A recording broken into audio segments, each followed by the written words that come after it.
It was a cold and gray November day, and I was standing in a vacant lot in Chicago, the damp wind whipping me to the bone as I surveyed my surroundings. Small pieces of charred wood and drywall covered in soot combined with shards of broken glass dotted the ground, and small pieces of light debris whizzed across the lot, driven by the incessant wind. I thought the scene was a fitting metaphor for what my life had become, a burned-out empty shell of what it had been, cold and desolate, a monument to loneliness, bitterness, and failure. I kicked the piece of concrete and continued to think hard about what, if anything, I could do with what I had left. I met Olivia at a charity fundraiser a few weeks after my 29th birthday.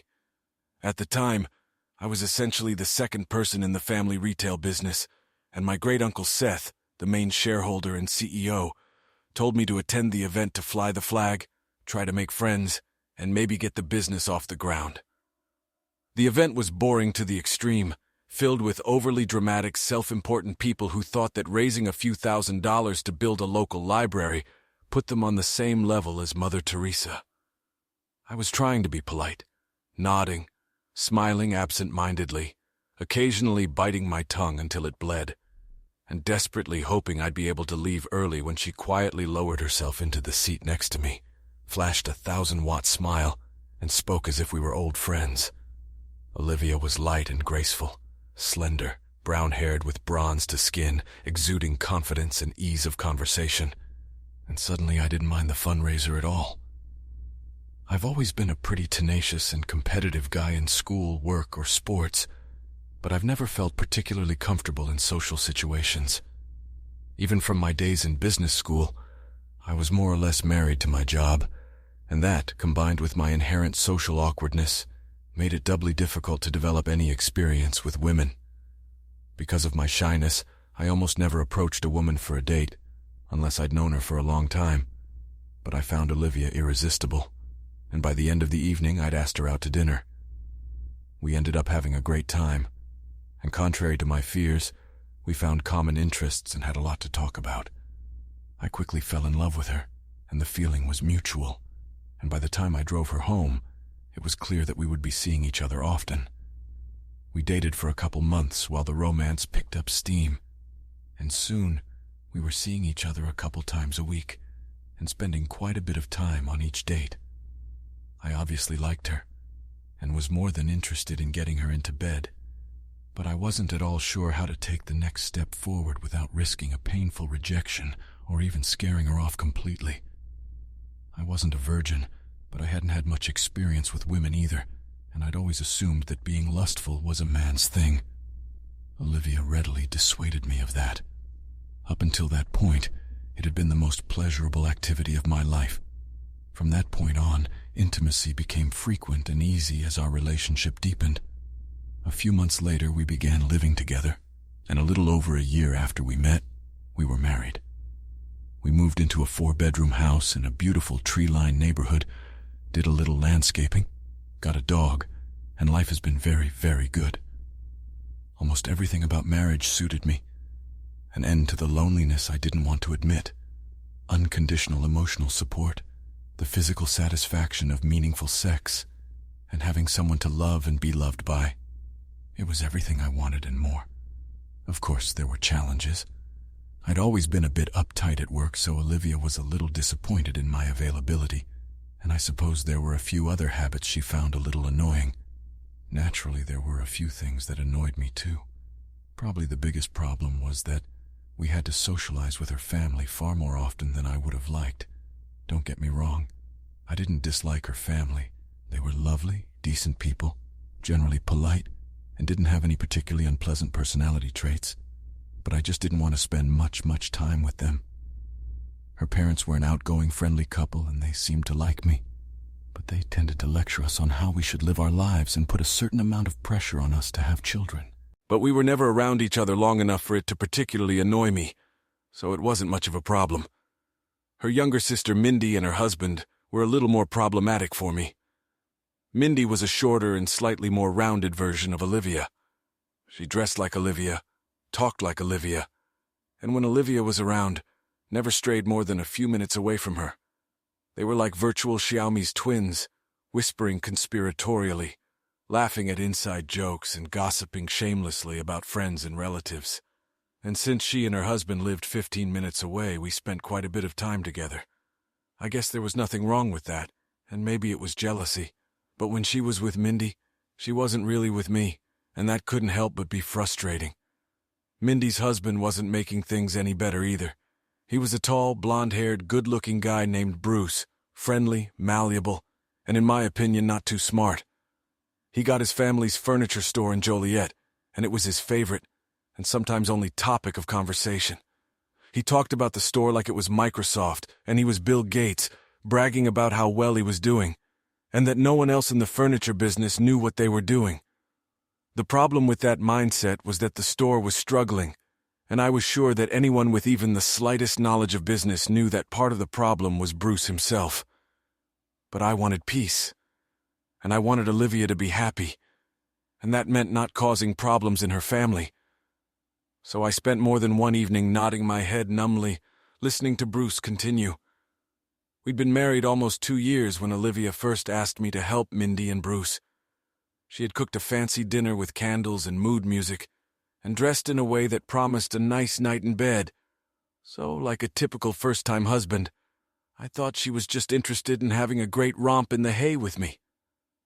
But as the evening went on, it became clear that she had an agenda of her own.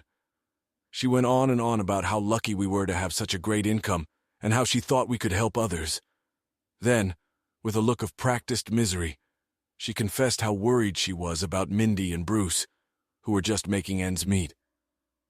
It turned out that Bruce owed some money and was having trouble making payments, and without help he wouldn't be able to fill his inventory. I quickly realized where this was going and cut to the chase. "How much do they want for live?" She paused and raised her eyebrows, letting me know I disrupted her plans. She chewed her lip, thinking for a moment, and then looked shyly into my eyes. "He needs 50 or 60,000. It'll make them free and clear." I almost choked. Yes, we were doing well, but most of my money was tied up in a family trust, and an amount like that would put a very, very big dent in our cash flow. I knew I could get the money out of the trust if I really needed it, but I didn't feel like explaining that to Bernie Blackman, our chief business lawyer, who also handled the trust. He would have done what I asked, but I knew he would be bouncing on me for the foreseeable future to get the money back. He wasn't abusive. He just took his job of protecting the money in the trust, as well as the business, very seriously. Thinking about it, I tried to brush off Olivia's earnest request for the only time in our entire marriage. "I don't know, Liv. It's a lot of money." She frowned. "Mindy says he has some great ideas and that they'll pay you back right away. They're good for the money. If that's what you're worried about, I'm sure of it." Well, I wasn't sure of that. In fact, I was sure I'd flush a significant amount of cash down the toilet if I sent it to Bruce, but I wanted Olivia to be happy. So I decided to skip the bullet and wrote a check for 60,000, telling Olivia firmly that it meant we'd have to save a little until the money came back. I once heard the advice that if you lend money to relatives, you should realize you'll never see them again. This sets you up emotionally so that the relationship doesn't go bad if and when they don't pay the money back. So in my opinion, it was a gift. A $60,000 gift to Olivia's sister and her relatively incompetent brother-in-law, which I didn't think would solve their problem because I knew he wasn't a good enough businessman to turn their store around even with the money. I wasn't happy, but I wanted to be a good guy for her and her family. I wanted them to like me, and I was willing to give up 60 grand to do it. 3 or 4 months after I loaned Bruce the money, I was at home and going through the house looking for a thumb drive that had important data on it.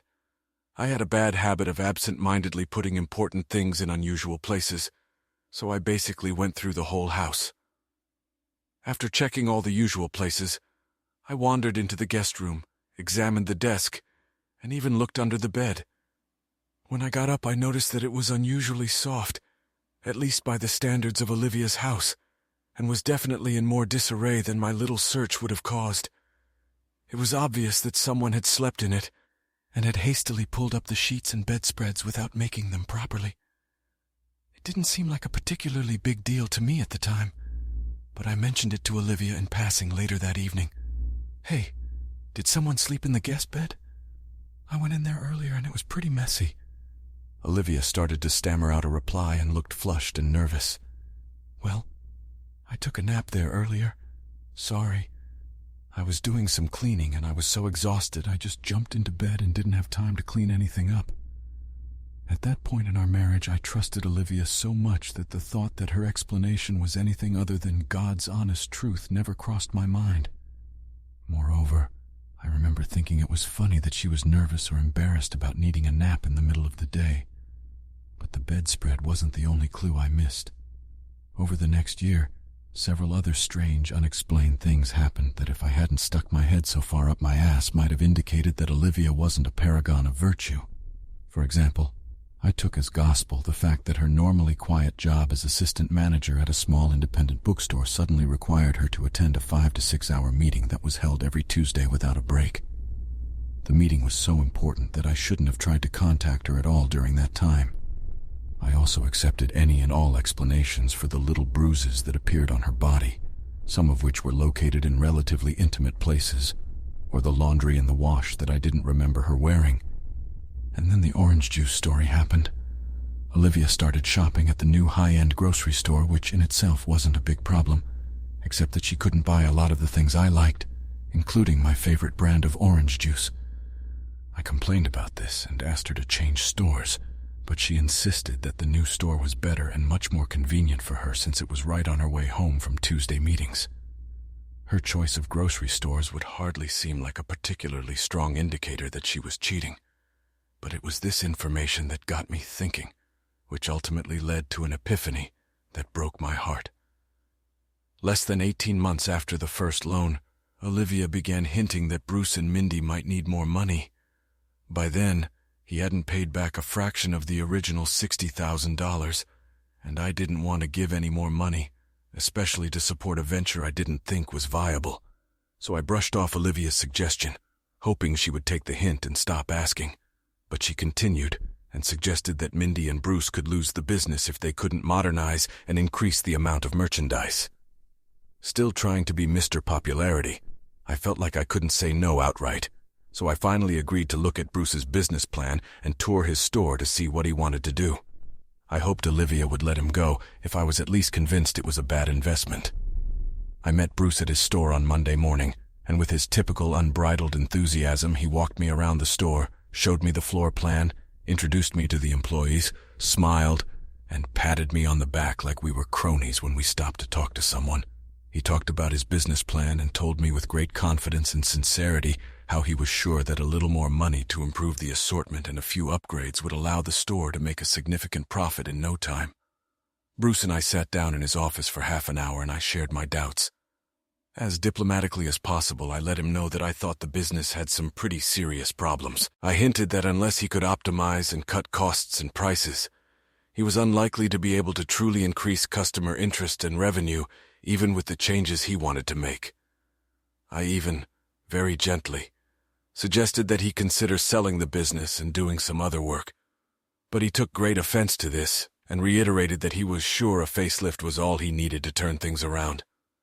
I didn't have the heart to say no directly to his request for money, so I explained that I didn't have enough personal funds to give him a large loan, and that it would have to come from a trust. I told him I would go back and talk to Bernie and see if he could clear the way for a loan, but I couldn't guarantee anything. My plan was to avoid conflict and at least give the impression that I was making a legitimate effort to get the money for him before breaking the bad news and essentially blaming Bernie for us turning him down. Cowardly, I know, but I wanted to keep peace in the family and wasn't in the mood to lose that much money. Truth be told, Bernie would have done anything I asked him to do, but I had always instilled in everyone I knew that he had a duty to keep the trust under control, and I couldn't override his decisions. It may seem unfair to make Bernie look like the bad guy, but honestly, I think he enjoyed the role and never complained to me about it.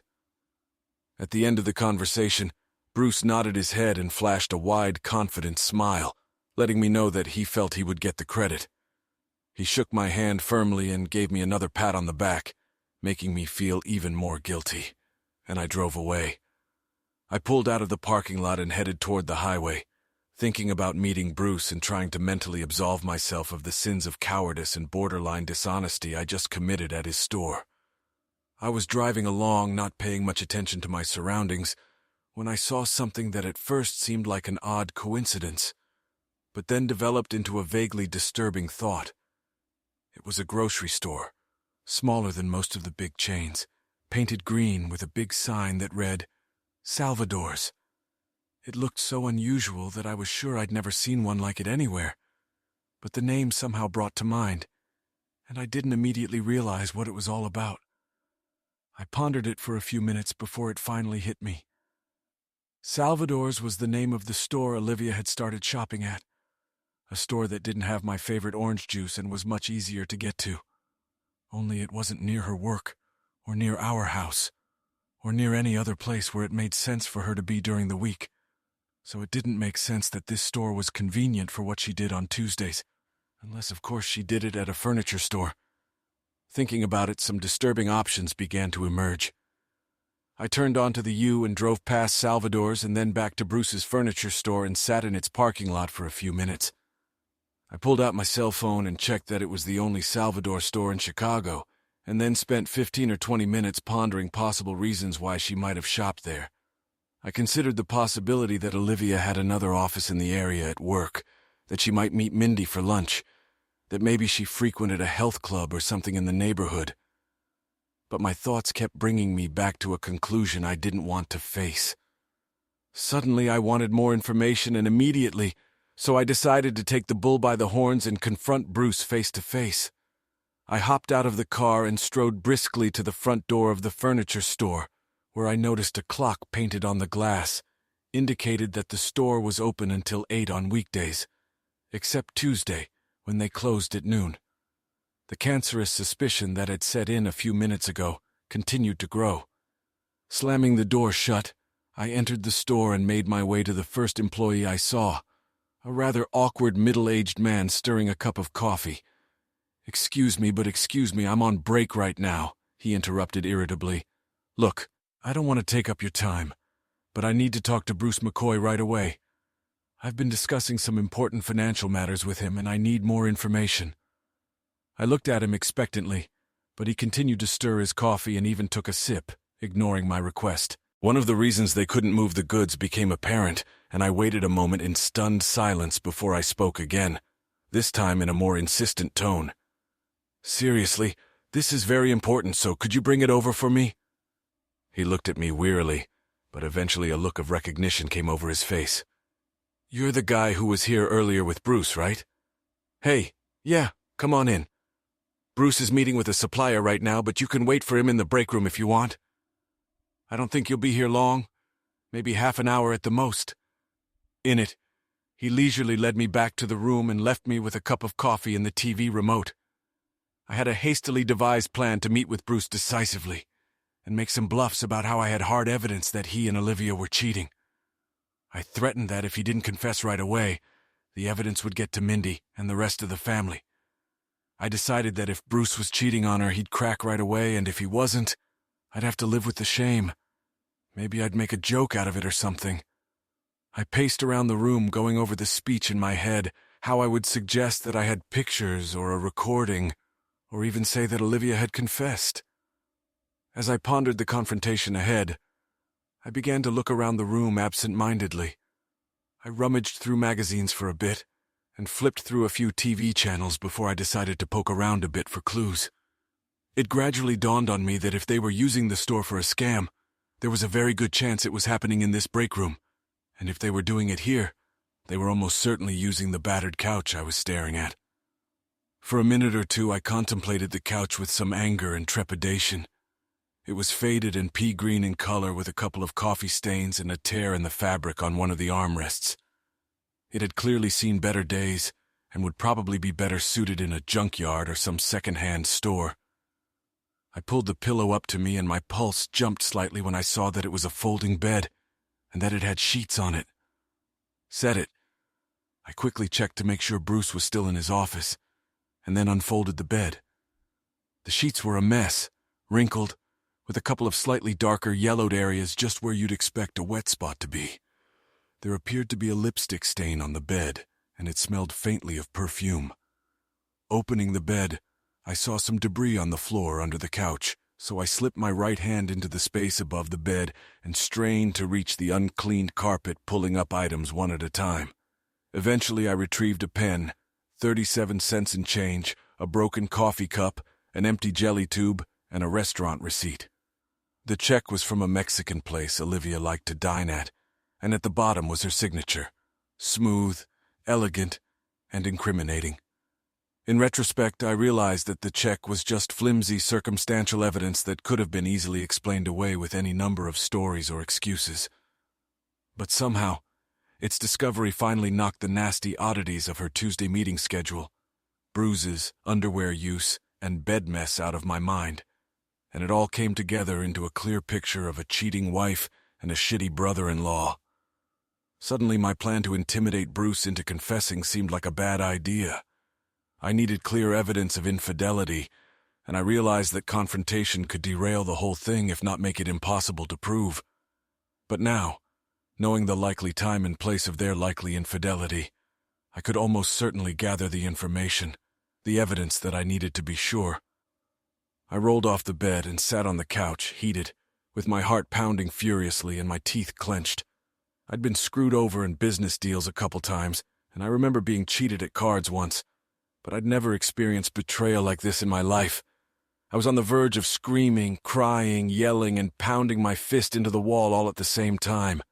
But gradually, one burning desire began to emerge from this emotional maelstrom, the desire to get even. Seema. I calmed down a little and began to think about my situation, trying to think as detached and unemotional as possible. I thought about bruises and my wife's vulnerabilities, and how I could exploit those weaknesses to get some satisfaction from my wounded ego when I had hard evidence. My first fantasy was to beat Bruce, but I could only see that as jail time. My second thought was to refuse the loan and insist that I be immediately refunded all the unpaid money. But I remembered what Bernie had told me once when I was considering a loan from one of the particularly aggressive banks. He had advised against it, saying that if you owe someone money, especially someone who doesn't have your best interest at heart, they have you by the balls. And I needed Bruce. I looked into Bruce's office again and saw him standing there shaking hands with a vendor. I waved and smiled at him. He waved back, walked the vendor to the door, and then hurried back to the break room. "Hey, Mike, did you forget something? Do you need more information?" I shook my head and smiled. "Look, Bruce, I've thought it over, and I want to tell you that I may have made the wrong impression today. I really hope you realize that I think you're a great businessman, and I think you have a real winner with this store. But as I drove away, I realized I may have misspoken when I asked about your plans in case things didn't work out the way you wanted." He smiled back. "Oh no, Mike, I get it. Any good businessman will ask the hard questions. Fine. I just want to make sure you know that I really like what you're doing here. Plus, you're a family member, and I need to feel that this isn't just a safe investment, but the right decision for you as a friend and family member, as well as a good businessman. So I didn't want you to go home without knowing for sure that I plan to try very hard to get this money for you, and I can't imagine that we won't get it. Like I said, I don't have that kind of money in my personal account, so I'll have to ask for a withdrawal from the trust fund. But honestly, I'm pretty sure I can get Bernie to relent, and we'll get the money for you." Bruce listened with a weight and see grin on his face that grew wider and wider as I spoke. "Oh man, that sounds great. I'm telling you, this business is on the verge of taking off, so this loan is as safe with me as it is with the bank. You don't have to worry." "I'm not worried at all, Bruce. Bernie will have to drop some kind of agreement, of course, since he'll insist on protecting the trust with collateral and stuff. I should be able to get everything signed within a few days." "If you don't have a problem with that, I think you'll have the money within a week." The next morning I wandered into Bernie's office, closed the door, and plopped into a chair. Bernie was on the phone, making some notes and raising one finger as a sign that he would soon be able to speak. I visibly fidgeted as he finished talking, and he obviously noticed this because when he hung up, he gave me a perplexed look and asked, "So Mike, what made you so nervous this morning?" "Send." I cleared my throat and leaned forward slightly to speak. Bernie, I think I'm going to need access to a trust for a fairly large loan. Yeah, I guess that shouldn't be a problem. What kind of loan? And for how much? He turned on the computer with the mouse and clicked a couple of icons, opening a spreadsheet that summarized the trust funds. I cleared my throat and leaned even closer. Listen, Bernie, before we start the paperwork, the first thing I want from you is absolute confidentiality. Sure, No, look, I want you to understand that this is unusual, and it might be tempting to talk to Seth or someone else here at work or in the family. I don't want anyone but you and me to realize exactly what I'm trying to do here. He fidgeted in his chair, furrowed his brow, and after hesitating a bit began to answer. Mike, if it's illegal, it's not illegal. It's not at all. In fact, I want you to create a document that will be the pinnacle of impeccable legality. He shook his head and I continued. I want to borrow some money. I want you to drop the loan documents. I want the terms of the loan to be very clear. I want the loan to be properly secured by the very business I plan to lend it to. And I want the penalties for non-payment to be very, very clearly spelled out. Sounds like you're expecting a default, like you want to trap the guy. More or less. So who are you trying to trap and why? I hesitated for a minute before answering, then looked him straight in the eye. I want to trap my brother-in-law Bruce, and why is Olivia? He raised his eyebrows in surprise and opened his mouth several times to answer, but never said a word. Finally, he took a sip from the glass of water on the table and choked. Are you sure about this? Very, I replied. Very. Within a week, the document was drafted, and I personally brought it to Bruce for him to read and sign. He asked his attorney, a small, unassuming guy named Tim Sowers, who also happened to be his cousin, to sit down with us to go over the document. Okay, began Sowers. I went over it last night, and it's pretty much what I expected from a business loan. But there are a couple things I'd like to point out, Bruce, before you put your signature on it, okay? Bruce flashed his emotionless smile as always, agreeing and understanding nothing. Sure. Give me the information, Tim. Seth Sowers cleared his throat and looked at Bruce carefully. I thought I caught a hint of contempt in his gaze, as if he knew how little Bruce understood about how to run a business. Okay, first things first. This $425,000 loan will be paid off over 7 years. You have a pretty standard rate. Payments will begin immediately, a little over $6,000 a month.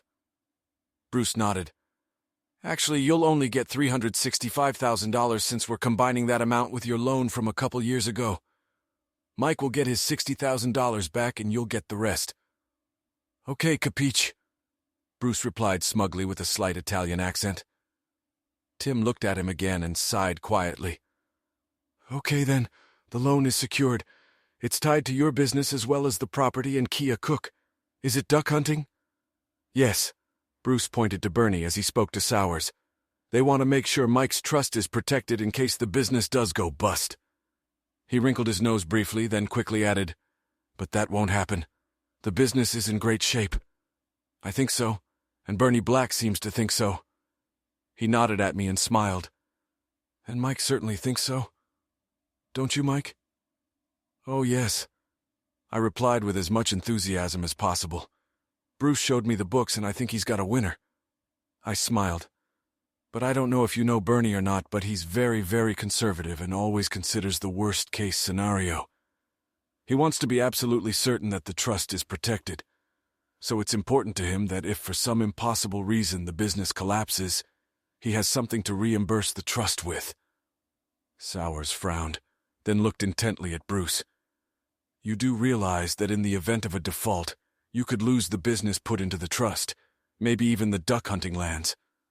Our family has owned them for a long time. Of course, Bruce spoke earnestly, perhaps trying to convey to Sowers that he understood the warning and was taking it very seriously. I realize there are consequences. You bet it is. But frankly, I'm very confident in the business and I think taking out this loan is much safer than trying to do business without it.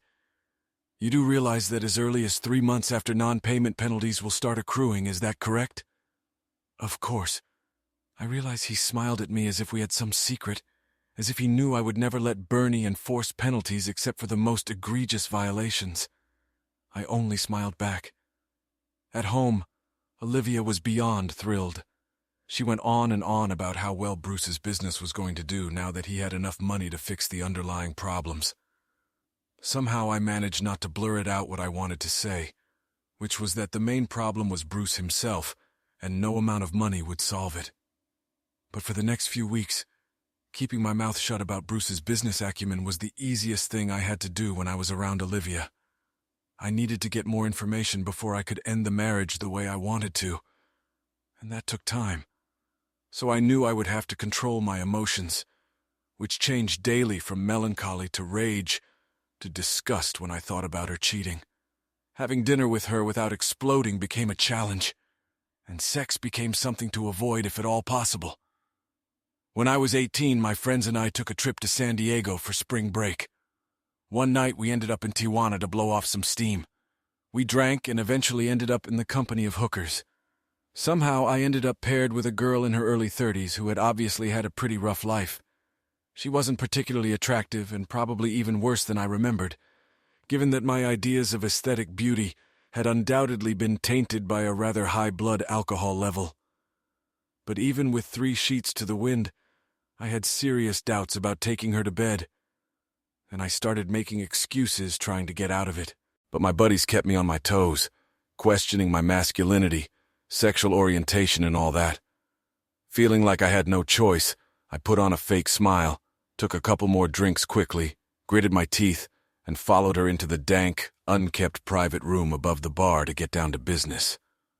Unsurprisingly, Olivia noticed the change and eventually mentioned it, complaining that she wished she had at least something romantic to do. And I guess in another life she would have made a good living off American tourists in Tijuana. Getting hard evidence of the affair wasn't as easy as I thought it would be. Bruce had used some of the money to remodel the store itself a bit, and there were quite a few workers wandering around during the day fixing something up. I correctly assumed that no one would notice how an electrician, who had $1,500 of my cash in his back pocket, would insert a camera and recording device into one of the lights above the couch in the break room on Monday morning, a month or so after Bruce got the money, and then remove it again 2 days later. Now I had a pretty good idea of what Bruce and Olivia were up to, so I assumed I was prepared for what I would see from the camera. I figured I'd sit in my office at work with a drink and chips and watch the whole thing as nonchalantly as possible, like a movie. Turns out, seeing your wife having fun with another guy is much worse than just realizing it's happening. Much, much worse. By the end of the tape, I had drunk so much scotch that there was no way I could drive home, trashed my desk, puked twice, and threw a paperweight at my office door. The details are pretty much what you'd expect. I switched to early Tuesday evening and started watching the tape at fast speed, until I saw the figure of a woman in a blue dress with a large bag enter the room abruptly, pull fresh sheets from the bag, and spread them out on the couch. I immediately slowed the tape down to normal speed and saw with a sense of grim confirmation that the woman was indeed Olivia. When Bruce finally entered the room, Olivia put the book aside, smiled, and stood up to hug him. Then it's pretty clear what happened. A few minutes passed, and I leaned forward to turn off the video when I noticed they started talking into the pillow. Olivia was lying on her side with her head propped up, resting her right hand on her crooked right elbow. They looked at each other, talking quietly and smiling. Olivia began to complain softly about having to use the furniture store as a love nest. Bruce rolled over on his side and replied, "Come on, Liv. If we use the hotel, we'll definitely leave a trail, and we almost got caught when we used one of our houses. We really don't have any other option." Olivia shrugged. I know, but I really wish we had another place to play. I just don't like this room, and changing last week's dirty sheets before we make love isn't very inspiring." Bruce reached up and stroked her cheek, smiling. "Well, we can always just run away together." Olivia laughed back, and Bruce's expression turned thoughtful, and his smile faded a little. "And seriously, Liv, do you ever regret marrying Mike? I mean, I love Mindy and she's a good wife, but sometimes I don't know if you think it would have been better if you and I had gotten married?" Olivia pulled herself up on the bed and sat with her back leaning against the couch, wrapping her arms around her knees, which were pulled up to her chest. She looked at Bruce thoughtfully before answering. Come on, Bruce. How many times do we have to say it? What we have is special, very special. But no, I don't think it would be better if we got married. Sure, we'd be very happy together, but I also love Mike and you love Mindy. If you and I were together, it would just be us. Mike is a very monogamous guy, and he would never develop a relationship with me if I were married, and I don't think Mindy would like that very much. The truth is, Bruce, people like you and me have a great gift of love. We can love more than one person at a time, and we should love more than one person. It's the right thing for us to do, but Mindy and Mike are not like that. Their tendency to self-limit means that they will never be able to do what you and I do. They'll never be able to keep their emotions in check and make everyone happy. Upon hearing this, my outrage peaked, and that's when I sent my paperweight through the office door. Because I loved her, or perhaps because she was the only woman who ever loved me, I probably never realized how arrogant, misguided, and self-serving my wife was. In her imagination, she somehow turned her cheating into some kind of virtue. For her, it was not a stab in the back to her lawful husband, but something that increased love in the world. Something that she was not only entitled to, but was in some way a moral imperative. I slept on the couch in my office that night, and the next morning I drew up the necessary paperwork. When I got home the next evening, Olivia met me with her hands on her hips and a sour expression on her face. Where the hell were you last night? I was terribly worried. You didn't call. You didn't text. You didn't give me a clue. What the hell? I stopped her with a raised hand. I was at work last night. I got drunk and couldn't drive home, so I stayed there. She looked at me with complete bewilderment. Wait, what? You got drunk?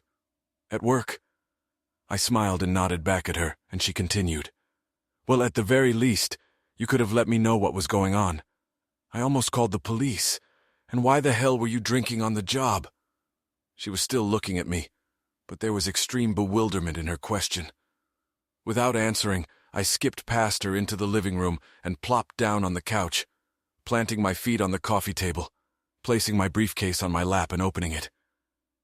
Olivia, letting out an exasperated sigh, followed me into the living room and sat down angrily in the chair across from the couch. Hey, what about Mike's answers? What were you doing drinking so much at work? What happened last night? What's going on? I continued rummaging through my briefcase and pulled out a couple folders, placing them one by one on the couch next to me. Hold on a second, Liv. I want to put this place in order. I sorted through the papers some more, swung my feet off the desk, and leaned forward to put them back where they belonged. I rubbed my hands together as if anticipating a sumptuous meal, looked at Olivia and smiled. Good. Then let's get started. What, let's start? Yeah, well, after last night's experience. Last night? What happened last night? Olivia's aggressive attitude when I got home was quickly replaced by something more passive. I began to feel a slight sense of dread. Can you at least tell me what you did last night? Oh yeah, I watched a video, huh? Yeah, I watched the tape of you and Bruce having fun on that couch in the break room, and I found it a little disturbing, so I guess I must have had a little too much to drink. You realize? I smiled a thin, emotionless smile at Olivia, a smile that reflected the wilderness on her face, followed by shock, fear, and bewilderment. Her mouth was half open and making small spasmodic movements, barely opening and closing, unable to make a single meaningful sound. Her eyes, moist and increasingly moist, darted back and forth from the papers on the table to the door and to me, as if she expected someone or something to come through the door, sweep the papers away, and everything would be all right. Finally, she uttered, I don't understand, Mike. What are you talking about? Come on, Olivia. You can't be that stupid. I'm talking about you and Bruce and what you two did yesterday and every other damn Tuesday for at least a year. I gestured to the papers in front of me. I'm talking about the end of our marriage. Olivia sighed suddenly and covered her mouth with her hand for a moment. I waited for her to respond. Mike, we can work this out. I think I can make you understand. Oh, I think I understand live. I pulled a DVD out of my briefcase. held it in my hands, and then motioned it across the table to her. I got a lot of information last night that will help me understand. Indeed, a veritable goldmine of new facts about my loving wife and friendly brother-in-law. She eyed the DVD like a venomous snake, physically recoiling slightly, but making no effort to pick it up. Come on, leave. It's your copy. I won't tell you how I got it, but I have one of my own to further study your philosophy of love and devotion. She leaned forward and started to stand up, and for a moment it looked like she was going to come toward me, but I held up my hand and stopped her, and she sat down. She bit her lip for a second, and then, looking straight at me, she spoke again, slowly and deliberately, with a kind of false confidence that I suspect was meant to hide the tremor in her voice. Mike, listen, you need to open your mind and think about this.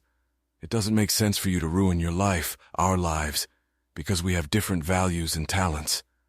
I love you and have always been willing to adjust to our differences, and I hope that I interrupted her with a mocking snort. Different values and talents? Really? You think cheating on your husband is some sort of talent? Because frankly, Liv, I'm sure everyone does it. Seriously, talent isn't the right word. She took a deep breath and raised her eyes to the ceiling for a moment, then looked at me again. Potential. I think the right word is potential. I have a great capacity to love, and I can, and have successfully loved more than one person at a time. Barring outdated ideas about love and relationships, there's no reason why I can't or shouldn't use my capacity. Please, just stop. Honestly, you're just wearing me down with your excuses. I get that you think you have some special ability that gives you the right to cheat, lie, and sleep around when you're supposed to be faithful, but really, that's just life's bullshit excuse. Anyone can have romantic relationships with more than one person at a time. That doesn't make them lovers with more ability. It just makes them cheaters. In an instant, the apologetic, conciliatory Olivia was gone, replaced by an angry, aggressive, extremely confident shrew. "Are you calling me a cheater?" she hissed. "Well, from your point of view, that's fair enough. I suppose it is. But then again, I've never lost or repressed my love for you or my love for Bruce. So I've never cheated on my emotions or compromised my feelings or actions because of some medieval code that says I have to limit my relationships to one and only one person. So yes, I may look like a fraud to you. But when I look in the mirror, I have no problem with what I see. No doubts about what I've done. None." She was breathing hard, her face flushed, fire burning in her eyes, and I dared to challenge her. And I did. "Is this how you want to live your life? Some loose relationship with lots of different guys, loving one guy one day and another guy the next? Yes, please, to each his own. But pretending you haven't cheated, haven't been dishonest, is pure bullshit, because you've never once let me know you were having fun with Bruce, and you know damn well I wouldn't go for it. You know that." She sensed my fire and turned away from me slightly, avoiding my gaze. But I turned so that my eyes met hers and then continued. "So you chose to lie by omission, the greatest omission of truth I've ever encountered. You made me and pretty much everyone else think we were a couple bound exclusively to each other. But you went off and started or continued to entertain Bruce, hiding your cheap furniture store adventures as best you could.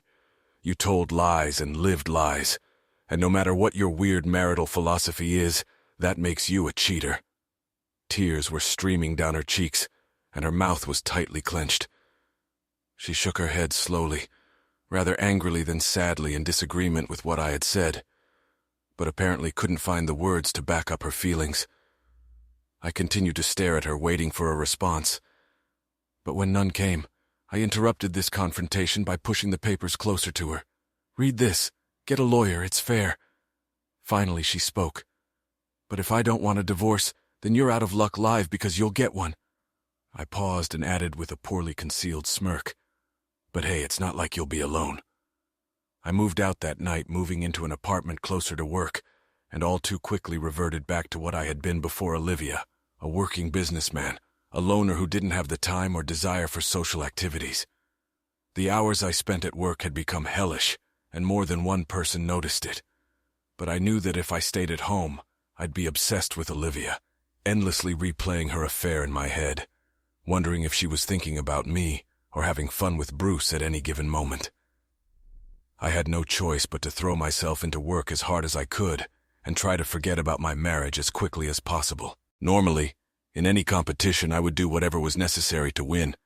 And I suppose most people who knew me in the business world would have expected long, protracted, aggressive negotiations to reach an agreement. But that would mean delay, interaction, and pain. And I was willing to pay to get out of the deal quickly and cleanly. I offered Olivia a large lump sum in exchange for ongoing support, threatening to withdraw the offer if she didn't agree to a quick divorce.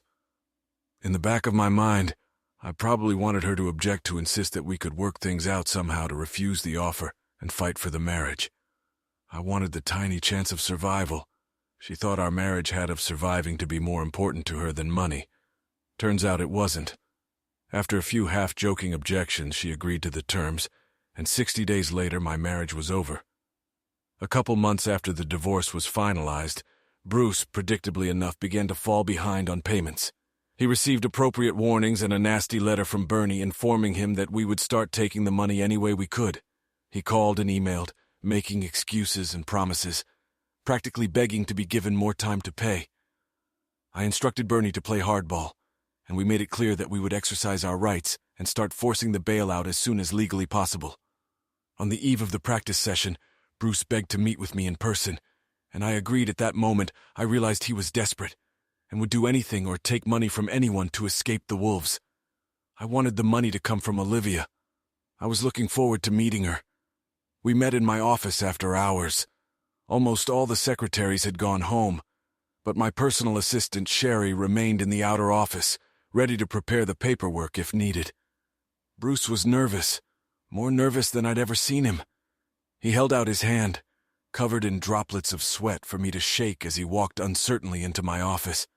Behind him, Olivia lurked behind him, almost timidly, and I had a hard time catching my breath when I saw her. Olivia was sitting closer to me than to Bruce. She was wearing one of my favorite outfits. She was wearing full makeup and flashing her perky smile, and I had no doubt that she had come to try to improve Bruce's chances by appealing to my former emotional connections. I suddenly felt an almost irresistible impulse to rush to her, to hug and kiss her. But realizing the danger of my feelings, I ruthlessly suppressed the impulse, painting a frown on my face and muttering some sort of greeting and reluctant acknowledgement of her presence. Truth be told, I was more than surprised she'd come at all. I'd been looking forward to this meeting for a long, long time and had thought carefully about how it would go. But I hadn't realized Olivia would be there, and I worried that her presence would somehow interfere with my plan to link her to her lover's failures. I considered whether to object, whether to insist that she wait outside, but in the end decided that her presence might make the outcome more palatable. Bruce began by trying to charm me. After shaking my hand, he smiled as broadly as he could and made small talk about how he wanted to try to make things right, wanted me to be happy, and hoped I knew how much he respected me, and that he was sorry for the way things had turned out. It seemed unbelievable to me that he wanted to renew our friendship, that he thought we could be buddies again. I didn't buy it. Without giving out even a hint of a smile, I stared at him and stopped his little speech as emotionally as possible. "Bruce, please stop this shit. Your apologies are meaningless to me, okay?" He leaned back in his chair, adopting an expression as if I'd slapped him, and then pressed his lips together, took a deep, concerned breath through his nose, and nodded his head in agreement before starting again. "Okay, I'm sorry, Mike. Let's get to the point." He looked at me like this was my meeting, like he thought I should continue, but I just spread my hands in an expectant gesture and waited for him to state his case. He licked his lips nervously and ran a trembling hand through his hair before launching into a story about how he had every intention of returning the money. But at the moment it was a little short. He told me that Bernie was playing hardball and expressed doubt that I knew how much pressure he was putting on him to pay up. He then proceeded to tell me that the business was on the verge of recovery, and that a little more time, and he could get his head above water. Finally, he tried to argue that I would be in a better financial position if I gave him more time. I leaned back in my chair, slowly, scrutinizing Bruce's nervous smile, the thin film of sweat that protruded on his forehead, and the poorly controlled tremor of his right hand that rested on the table between us. "Bruce, If you weren't an outright bullshitter, I might consider extending your contract." His eyes went wide with surprise and fear, and he leaned forward about to protest when I stopped him with a raised hand. "Come on, Bruce. You have to realize that it's almost impossible to trust a man who wouldn't think twice about entertaining his married daughter-in-law. You have to realize that asking for financial help from that same woman's husband is ridiculous." Bruce squirmed uncomfortably in his chair, and Olivia cleared her throat nervously and said pitifully, "Mike, please. You can't punish Bruce because I can do whatever I want, Olivia." I snapped back, giving her a look full of blatant hostility. "And why are you here anyway? I thought I could win you over for old time's sake. I still care about you, and I thought that I interrupted her sharply and loudly. You were mistaken. Honestly, your presence only reminds me of how Bruce figuratively screwed me by literally screwing you. So do yourself and Bruce a favor. Sit back and try to look pretty, and keep your comments to an absolute minimum." Tears appeared in her eyes and her chin began to wrinkle, but she did as I insisted, and leaned back in her chair calmly. I turned to Bruce again. "Okay, Bruce, so it's going to be like this. You'll pay on time on a strict schedule, or I'll start the workout process to get what I can out of the collateral assets." Bruce shook his head aggressively. "Come on, Mike. You can't take my business away from me." "You can't, I can. And I will if you don't pay up, Bruce. My advice is get the money. Reach out to your family, find a bank, sell something, I don't care. Just get the money or I'll take what I can get. But the banks won't give me loans, or I turn to them first, and my family can't help. They don't have that kind of money." I looked Bruce straight in the eye. "Don't give me any bullshit about your family not having money. I know they do. No, they would help if they could, but they just can't. What about her?" I jabbed my thumb in Olivia's direction. "Did you ask her for money?" Bruce sat back down. Liv doesn't have?" I laughed. "Of course she does. I wrote her a check for $150,000. She's got plenty of money. How about you, Olivia?" I grinned at Olivia, and Bruce looked at her with a question on his face. As I suspected, he didn't know about the lump sum. She suddenly became nervous, perhaps a little nauseous. "Well, yeah, I know, but I need that money." I laughed again. "Whoa, Liv, I remember how safe you thought it was to give money to Bruce when you talked me into helping. So why are you hesitating now? Don't you have confidence in Bruce's ability to turn his business around? Don't you want to help convince me that he's good for the money? If you think it's a good investment for me, why not for you?" I looked at her with an expectant evil smirk. She swallowed hard, looked at Bruce for a second, then back at me. Taking a deep breath, she squared her shoulders and said in a defiant tone that she could certainly make up the difference for a while. Bruce smiled at her. She smiled weakly back and they walked away. Bruce with more confidence and Olivia with her shoulders slumped in disappointment. Opening the door in front of them, I left them with one last admonition. "Remember, Bruce, I don't care how. I just want the money. You'll get your money." He spat back at me. Olivia looked worried. Over the next few months, I continued to try to find solace in my work. Businesslike and efficient with everyone, I continued to avoid any personal conversations at all costs, completely abandoning any social opportunities, preferring instead to work or be alone. I tried desperately not to think about my wife's betrayal and treachery, but everything reminded me of her, even, of course, the monthly check from Bruce that arrived on my desk. The check brought a kind of bitter satisfaction, a feeling that in some way I had been able to drag the authors of my misfortune down with me. The situation got a little worse when Mindy contacted me. She emailed me several times and even called me on the phone. I was quite surprised to learn that Bruce and Olivia had confessed to her, no doubt a softened version of their affair, and that she took it rather hard at first, but eventually forgave them both. To my disappointment and horror, she vaguely hinted that she had guessed that they had been lovers, and that they had come to some sort of agreement, whereby Bruce and Olivia continued to see each other. She even made a half-hearted attempt to get me to consider bringing Olivia back.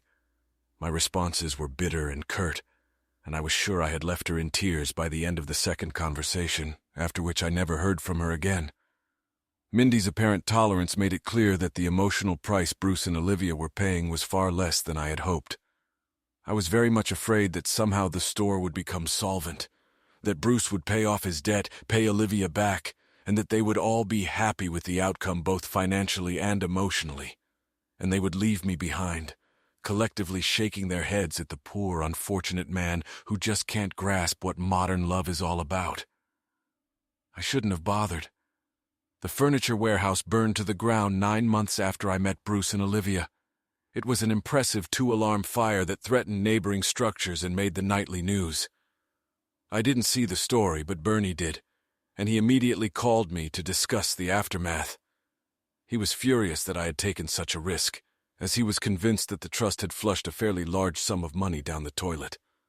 I calmed him down by promising to personally buy out the loan obligations in the event of default, assuring him that the property itself was worth something simply because of the location. Obvious questions about the fire were asked, and when the catalysts were discovered, the insurance company immediately refused to pay out. With no income from the store, Bruce paid off the loan in full, and I purchased the smoking ruins of the property and 35 acres of land for duck hunting on the Mississippi. The criminal investigation lasted almost 6 months. The detectives put together a pretty good circumstantial case against Bruce and Olivia. They were able to prove that the store was making a loss, and Olivia was shelling out increasing amounts of money each month to keep it afloat. Bruce made several desperate attempts to get loans from other sources, but failed, and then, as quietly as possible, made one last attempt to sell the business. But no buyers were found, even at a grossly undervalued price. Investigators could find no evidence that Olivia or Bruce had been near the store the night of the fire, or that they had purchased anything to start or accelerate it. But their case was built on the theory that they had hired a professional to set the store on fire. They found numerous search terms containing the term arson on Olivia's home computer, phone records showing communication with at least 2 men with arson convictions, and noted that she had withdrawn $15,000 in cash the week before the fire.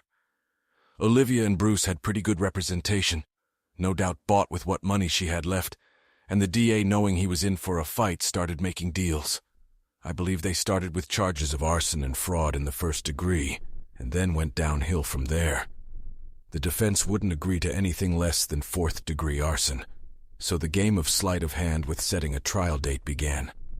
I was on the witness list and waited in the lobby outside on the first day of trial. I was sitting on a hard wooden bench, reading the newspaper, and absent-mindedly tapping my foot on the tile floor when a court officer came out and announced that the trial was canceled, that they had finally made a deal, and that we could all go home. As I was packing up to leave, Olivia and Bruce entered the room, accompanied by several officers and their attorney. A few reporters jumped up to them and shoved microphones under their noses, but they refused to comment, and the reporters turned to the lawyer. Bruce met with Mindy and left the room with several officers, but Olivia looked in my direction and without hesitation walked over to talk to me. I had to admit I admired her courage under the circumstances. "So, Mike, is this your lucky day? Is this what you wanted for me to be punished for my sins?" I laughed bitterly and shook my head mockingly. "I wanted a faithful wife and a successful marriage. I never got what I wanted from you. If it wasn't for that, I just wanted my money."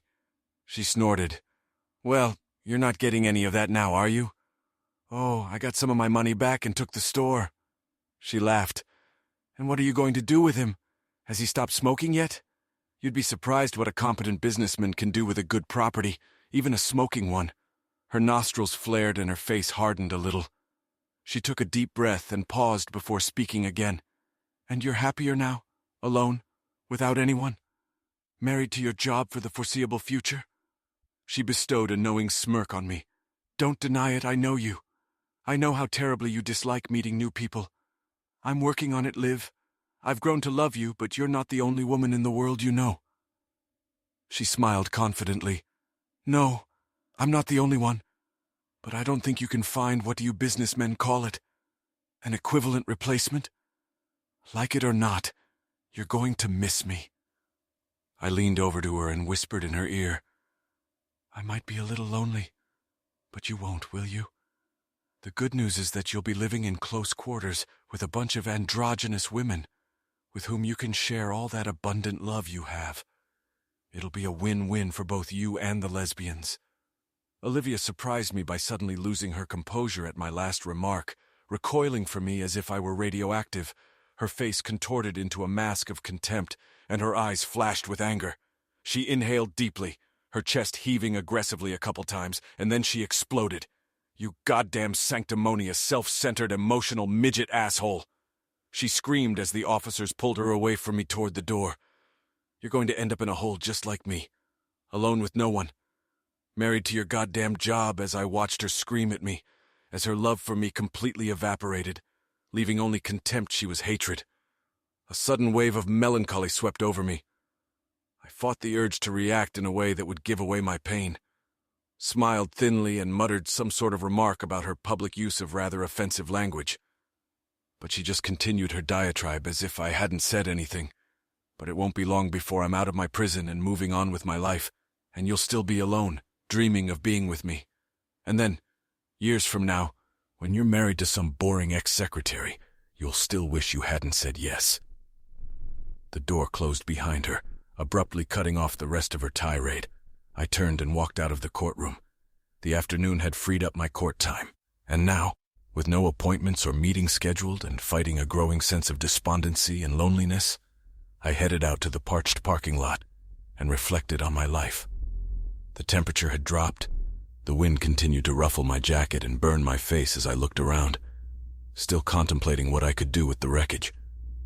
I wasn't sure if I could salvage the situation and was most inclined to sell everything, forget about the loss, and focus on what I'd always done. It was the safe thing to do, maybe even the smart thing to do. But I knew there was another option. I could take a risk and rebuild, maybe even open another furniture store. I pondered the possibility of successfully selling furniture in the same location where Bruce had failed. I thought about making a big deal out of it with lots of advertising, billboards, maybe even TV commercials that Bruce and my ex couldn't miss. I could even call it Olivia's and have lots of hot sales. Added it struck me that the decisions I would make about the plot were similar to the decisions I was unconsciously making about my life in general. Olivia was right about me. My natural inclination, and before meeting her, my only inclination to socialize, was to withdraw, avoid the risk of intimacy, and focus on work. I could see that I was inexorably approaching the single life, a financially secure but relatively joyless existence. I was once again becoming what suited me, doing what was safe. I sat down on the concrete block and looked around once more, still weighing my options, still contemplating my future. I was stuck between my fears and desires, the ingrained habits that served me and defined me, and the desire to change, to be different. I was about to leave and go back to work, to let things go and put off the decision until another day, when a few rays of the late afternoon sun broke through the clouds and between the buildings, illuminating a graffiti-stained wall across the street.